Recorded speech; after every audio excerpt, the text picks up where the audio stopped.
Hello students, welcome to this session of Master Mains PYQ. We are back with another video in this series, and as we were continuing with polity, so we will be taking up the last question of polity that was asked in CSE 2023 GS paper 2, and this question was asked from the syllabus area, structure and functioning of the parliament. So the question was on parliamentary committee system, so that pertains to functioning of the parliament, and the question was explain the structure of the parliamentary committee system. How far have the financial committees helped in institutionalization of Indian parliament? It was a 15 marker, and you are supposed to write this in 250 words. Right. Now, what is the rationale for asking this question? Because the question is fairly static, right? The question is not very dynamic. It is very fairly static as in the developments in the committee system are nothing new. They have been ongoing for in the last decade, since the last decade, right? So if you look very recently, the pack has also completed 100 years. So definitely the rationale for asking the question was there. Now, how to proceed? First thing, after reading the question, I have told many times, I hope you have figured this out, that you have to understand the demand of the question. The demand of the question is very crucial to structure your answer properly. You need to structure your answer properly. Now, if you look, there is actually three parts to the body. The first part is the first part of the question, that explain the structure. You have to explain the structure of the parliamentary committee system. Fairly simple. Now, the second part, it actually starts with an opinion, because it is asking how far, right? This word, how, to what extent, I have already stated multiple times that these are opinion based words, and you need to take them into consideration. Because if you look at the discourse, that how far the financial committees helped in institutionalization of Indian parliament, then they have been very effective, but there are certain challenges. Nobody can deny that there are no challenges, so you have to bring out those challenges also. I hope this is very clear. The second thing that you need to understand here is the question about role of financial committees? No, it is not about role of financial committees. Please mark this word, institutionalization of Indian parliament. Right. What does institutionalization mean? So if you look at the dictionary meaning or just the general English meaning of institutionalization, the word means the action of establishing something as a norm or convention in an organization. Right. So if you look at the role of the parliament, its role definitely multifaceted, but the important ones are to pass legislations and also to hold the government accountable. So to hold the government accountable, and also in matters of legislation, the financial committees have a huge role to play. So the question is asking about the role of financial committees here in institutionalization of Indian parliament.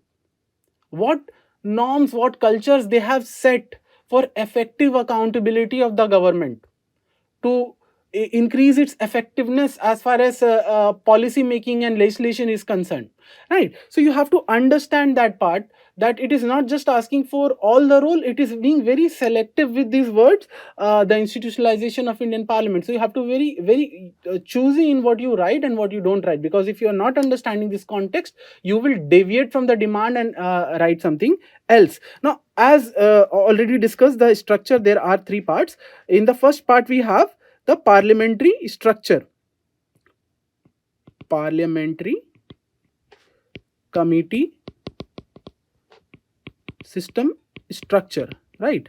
And then we have to do an analysis on the role of financial committees. We have to take both the positive view and the issues, right? So this is the entire structure, and since this is an issue based question, right, it's very much recommended that you end your answer with a way forward, some corrective measures, right? So let us proceed. The introduction of the question, it can be fairly simple and straightforward. You can draw from the discourse of the question, right? So if you have to just introduce, so you can just basically highlight the primary role of the parliament, the primary responsibility of the parliament. It is to make laws and hold the government accountable. So the citizens are represented in the parliament through various MPs, and these MPs are responsible for overseeing the working of the parliament. They have huge powers as far as effective allocation of public funds is concerned. And here the role of parliamentary committee system, the financial committee system, is very relevant, because it provides for a mechanism through which an effective check can be instituted on these lawmakers and MPs, right? So that is how you can start. The other way, and another version of the introduction to this answer could also be that you can write a general introduction on parliamentary committees in general. So you can basically write, so what, how would you summarize the idea of a parliamentary committee? What is a parliamentary committee? So if you have to write about parliamentary committee, what are the things that you need to keep in mind? Right. So basically, a parliamentary committee is basically an appointed group of MPs or nominated by the speaker, right, for a set tenure. They are supposed to work under the supervision of the speaker. They are supposed to present their reports to the speaker, right? They have British origins, right? And they draw their authority from Article 105 and Article 118. Article 105 pertains to the privileges of MPs in the House, and also Article 118 deals with the authority of the Parliament to make rules and regulations for the conduct of its business. So this is an alternate version of how you can start this question. Moving on with the first part of the answer. So you have to create a heading. You have to basically start with the structure of parliamentary committee system. See, the first part is very general, so you have to completely deal with the structure of the entire parliamentary committee system. But the second part is very much specific to financial committees. So structure of parliamentary committee system. So that is the first part. Now this can be written in point forms, or it can be beautifully written. You can make a tabular representation of the Venn diagram representation of the parliamentary committee system structure also, and you can write this part of the answer, whatever suits you, right? So if we are analyzing, if we are looking at the parliamentary committee system, so we can immediately see that they are broadly divided into two categories, right? So the first category is standing committees, right? And then we have ad hoc committees, right? So the standing committees are those committees which are relatively permanent. They are constituted year to year on a periodic basis, and their workflow is continuous. If you look at ad hoc committees, they are temporary in nature. They are created when a particular task is to be done, and after the completion of the task, they cease to exist. The examples of ad hoc committees would be the select and joint committees on that are created for certain bills. Those are ad hoc committees. Now we have to primarily deal with the standing committees. So under the standing committees, there are various different types of committees that you need to highlight, because these committees, under which are basically the standing committees, they look at matters of government expenditure, the legislation, the government policies, and also administration, right? So the first type of committees, as highlighted in the second part, is financial, which are the very important committees, the financial committees. So the financial committees are Public Accounts Committee, the Estimates Committee, the Committee on Public Undertakings, right? Similarly, we have departmental related standing committees. These are 24 in number. There are 24 DRSCs, and these departmental related standing committees are attached to different ministries, and they look at different issues of those ministries, be it related to budget, be it related to policy making. Then we have committees to inquire, right? Committees to inquire, which basically deal with disciplinary issues, so we have petitions and privilege committee, we have ethics committee. Similarly, we have committees to scrutinize and control, right? So these committees, the example of such committees would be committee on government assurances, the subordinate legislation committee. Also we have committee for day-to-day business, right? So we have committee for day-to-day business, which would be basically the business advisory committee, the rules committee, and also we have the services committee, the housekeeping committee or the services committee. So that is also there. So the example would be the house committee, the general purpose committee. So this is the entire structure of this particular parliamentary committee system that we are discussing here. So this is relatively 1/4 of the answer. 3/4 of the answer would be the financial committees, how it is helping in institutionalization of Indian Parliament. So we have to create another heading for that. So we will first create a heading for the second part. So we have to bring out two aspects of the role of financial committees in institutionalization of the Parliament. So how they help, right? Role of financial committees in institutionalization of Parliament, right? So you create a heading and then you start with those important roles of the financial committees. If you analyze the role of a parliament, what is the role of the parliament? The role of parliament is to pass law, to hold the government accountable, to discuss and debate. So you need to think the role of these committees, how they help in this process, right? So that is basically what you are supposed to do here. You analyze their role and how it is helping the parliament in upholding its basic responsibilities. So the very first aspect of accountability is scrutiny of receipts and expenditure, right? So scrutiny of receipts and the expenditure. Now this is done by the committee on the parliamentary affairs committee. So the public accounts committee, I'm really sorry. So this is done by the public accounts committee. The public accounts committee analyzes the accounts of the government in which the expenditure has been done, right? And also any other accounts for which the report of CAG is available. So by analyzing these records, these reports, the PAC, it institutionalizes the reports of the CAG in the Indian Parliament, right? So that is a very important role as far as accountability of the government is concerned. The second important point that you can continue from here is that because of this scrutiny, any irregularity or misappropriation of funds that has been done,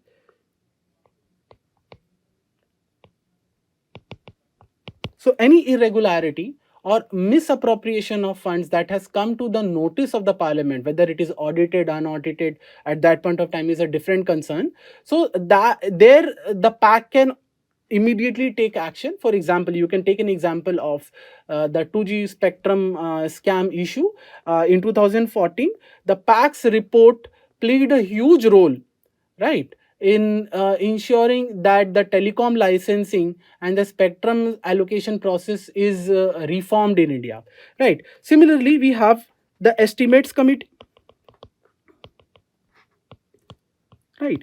And the role of estimates committee, the very crucial role is of overseeing pre-budget estimates of the government and ensuring that the expenditure falls within the limits of government policy.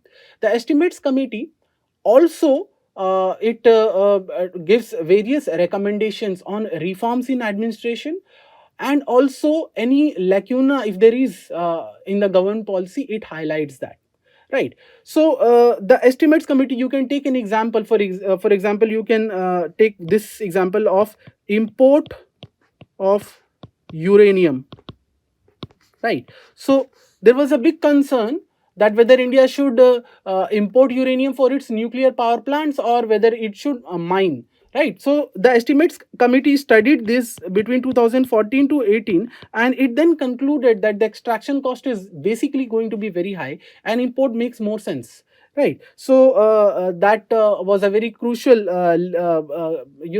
step as far as government policy towards uranium import is concerned, is shaped.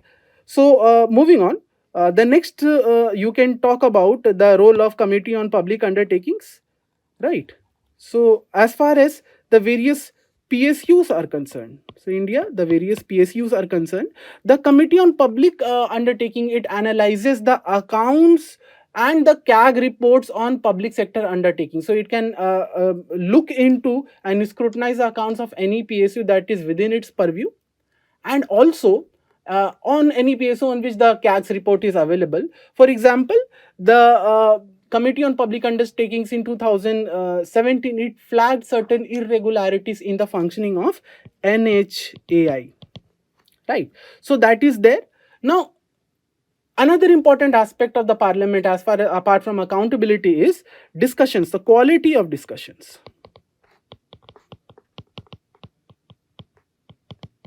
Right. Now, talking about the quality of discussions, one aspect is discussion on the floor of the house, right? And the other aspect is discussion within committees, right? Now, the role of parliamentary committees, these financial committees, it enhances both of these. How? So discussion within the committees is improved because the MPs are sitting outside the glare of public, so they are not responsible. Everything is a secret, it's a closed door meeting behind the curtains, so they are outside the public glare, so they are not responsible to their constituency. So now they can freely work without thinking the consequences of what they say there. Second, anti-defection laws are not applicable in working of the committees, so they don't take party line. So there they actually think about whether the policy is good for the citizen or not, right? So this enhances the discussion within the committees, and also the various financial committees, they can bring in various government officials to understand the problem. They can interact with various stakeholders or subject matter experts for that regard. So taking into consideration their advice and their feedback, it can come up with actionable points which the MPs use in their debates on the floor of the house. So this automatically enhances the quality of debates in the Indian parliament, right? Moving on, the other important point that you can highlight is training. Right, training of whom? Training of various parliamentarians. So within the committee, a person, a particular MP, is engaged for a year on a particular issue, and because of that, he develops certain depth and rigor on those areas. So when he becomes a minister and is in charge for that department, automatically that expertise of working in the committee comes into action, and it basically impacts the overall governance process, right? So training of parliamentarians is a very important aspect of these committees, right? Moving on, the next important point that you can highlight is inter-party democracy. So since these committees are constituted of members from all the parties, and they sit and discuss outside the public glare, so any consensus that is reached within this committee automatically impacts the inter-party consensus in the house, right? So these are the very important aspects on how the financial committees institutionalize the Indian parliament. Now you have to highlight what are the issues in this regard. So we'll create another heading for it. So we will write lacuna in functioning of financial committees, right? So as far as the lacunas in their functioning go, there is something that has been discussed again and again, I think since independence only, right? It's a very old issue that the analysis done by these committees is post facto. right? So once the expense is done, basically these financial committees come into picture. So the this analysis is basically post facto and is often redundant because it does not impact the overall functioning of the government. So that is something that has been alleged about these committees. The other important issue that is coming up in recent times, in the last few decades, is low attendance, right? So as per the PRS data, you can see the attendance between 2009 to 2019. So these committees have witnessed only 50% attendance of various MPs that who are part of these committees, whereas an 84% attendance in this tenure, this period, has been witnessed in on the floor of the house. So members prefer coming to the house than to attend meetings of the committees, which is another very big issue. Now the third issue is there is no time limit within which the committees has to give its report. Now since there is no time limit, it often leads to either delays or complete non-submission of report. So in the 17th Lok Sabha, you can see the PAC has not submitted any report, right? So that is another big problem. The next point that you can write is the issue of the political fields are now getting into the working of the committees also. So any political issues, right? So whenever there is a political issue happening, these financial committees are used for political score settling. So members now have started taking party lines and obstructing the functioning of these committees effectively. Very few members stand to the ethos of working of these committees, right? I'm not saying that all the members, but definitely such disruptions are being witnessed in the financial committee system also, right? So this is also a problem. The next problem that you can highlight, the recommendations are not binding, right? So whatever recommendations are being given by these financial committees, these are actually not binding on the government. So they become actionable only when any particular MP takes up those recommendations and tries to move the amendment, or the government takes up those recommendations or moves an amendment in a particular existing act or a piece of legislation, right? So it is completely up to the government or individual members on the or MPs on the floor of the house to take up these reports for discussions on the floor of the house, right? The next problem that is often highlighted is there is a lack of support to these committees. Now, lack of support as in lack of technical support. The issue is that the MPs are not experts in commerce or accountancy or economy, right? So they are not very much aware about the reports of the CAG, and as far as technical support granted to them is concerned, there is a secretariat which basically schedules the meeting and ensures note taking, right? So attachment of experts with these committees to work and research is not provided as in yet, and this has also been highlighted by the NCRWC, the National Commission for Review of the Constitution, that was set up in 2002, that there is a need to attach specialist advisors for effective functioning of these committees. Also, the tenure of membership has been flagged as a concern because presently these committees exist for a year, right? Now 1 year is not sufficient to attain enough expertise on a particular issue. Now this makes it problematic because year on year the MPs are attached to different committees, and that takes away whatever they have learned from their working and experience in a particular committee, right? So that is also a big problem, the churn in membership. The next important problem that you can highlight is the Official Secrets Act.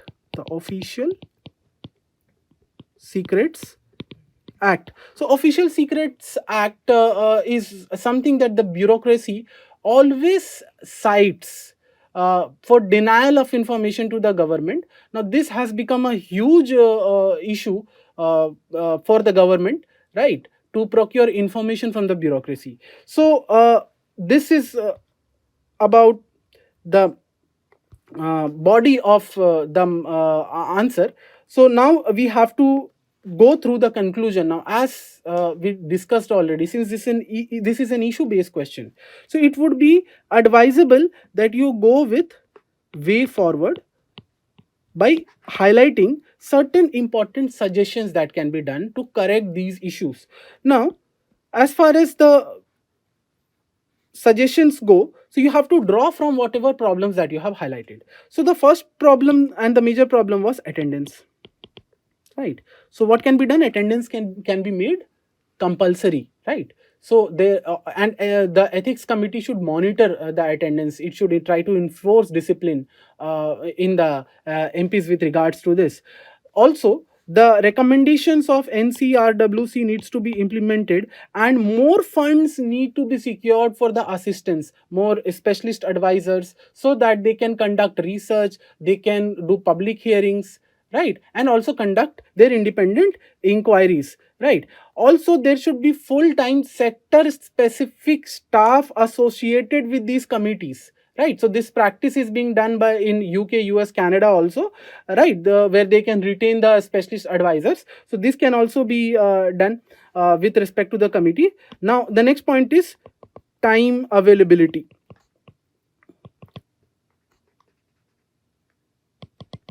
Sufficient time should be available to the parliament to go through the reports that is being churned in these committees and make it actionable, right, so that they can bring it into action. So sufficient time needs to be granted to the parliament also to examine these reports and make them actionable. Then the membership tenure should be which is presently 1 year, should be increased to at least 2 years, so that members attain certain depth and rigor. And also the usage of official secret acts should be minimized, right, as far as the government is and the bureaucracy is concerned. It should be minimized. Transparency is needed for effective functioning of the parliament. So with this completes this particular answer. We will meet very soon again. If you have any doubts with regards to this question, anything, you can drop and comment on this video, right. We often reply to all your comments. We take that very seriously, and till then, just ensure that you are learning. Please write the answers and share this with your friends. Thank you.